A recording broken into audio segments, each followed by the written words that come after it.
தமிழுக்கு நிகர் தமிழே, தமிழனுக்கு நிகர் எவரே.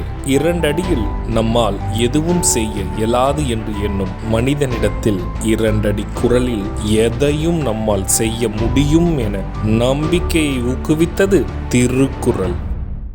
வணக்கம் குழந்தைகளே. வணக்கம் பகலவன் ஐயா. இன்னைக்கான குறளை நம்ம பார்ப்போமா? ஓ, பார்க்கலாமே. சரி, பாடத்துக்குள்ள போலாம். இன்னைக்கான குறள் அதிகாரம் 58 கண்ணோட்டம். குறள் எண் 572. கண்ணோட்டத்துள்ளது உலகியல் அஃதிலார் உண்மை நிலக்குப் பொறை. ஐயா, நீங்க சொன்ன இந்த குறளோட பொருள் என்ன? இதுக்கான பொருள், அன்பு நோக்கால்தான் இவ்வுலக வாழ்வு நடைபெற்று வருகின்றது.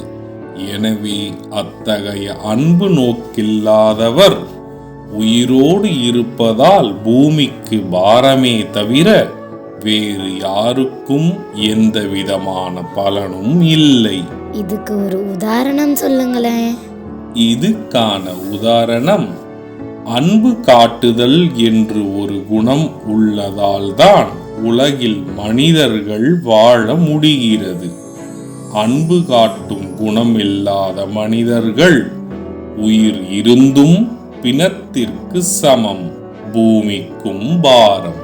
நான் சொன்னது உங்களுக்கு புரிஞ்சுதா தீரன், இலக்கியா?